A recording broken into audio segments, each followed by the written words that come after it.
کسی کو تسلی دینا، تشفی دینا، اس کے بارے میں اپنے جذبات اچھے کرنا، میں یہ لفظ ادا کرنے کو بالکل تیار نہیں ہوں کہ یہ جو سب کچھ ہو رہا ہے یہ اللہ کی طرف سے عذاب ہے۔ میری سمجھ میں نہیں آتا۔ میری سمجھ میں تو رسول پاک علیہ السلام کا وہ فرمان زیادہ آتا ہے کہ رب جب کسی کے درجے بلند کرنا چاہتا ہے، بندے کے اعمال اس طرح کے نہیں ہوتے، اللہ اسے کسی مشکل میں ڈالتا ہے اور اس کے درجوں کو بلند فرما دیا کرتا ہے۔ میری نظر میں یہ صورتحال اس وقت میرے ملک کی ہے، اور جو لوگ اس مشکل میں آگے ان کو درجوں میں بلندی دی جائے،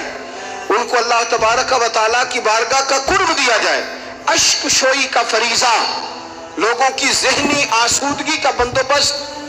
جب لوگ ان کے بیچ جا کے کھڑے ہوں گے، جب وہاں کچھ وقت گزاریں گے، جب وہاں کچھ بانٹیں گے، جب ان لوگوں سے ان کی ضروریات پوچھیں گے،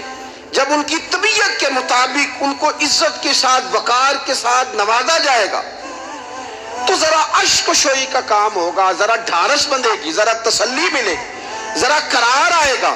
ایک پگلی عورت آ گئی تھی، دیوانی، اپنے لفظوں میں لوگ کہتے ہیں ذہنی توازن ٹھیک نہیں۔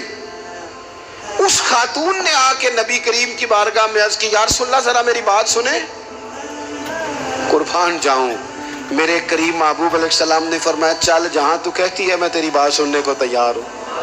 اس نے گلی کے کونے پہ حضور کو کھڑا کر لیا، وہ دیر تک باتیں کرتی رہی۔ کہہ لوں میں سب سے اولا ہو والا ہمارا نبی،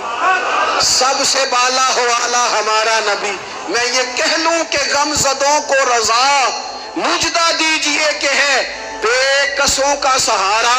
ہمارا نبی۔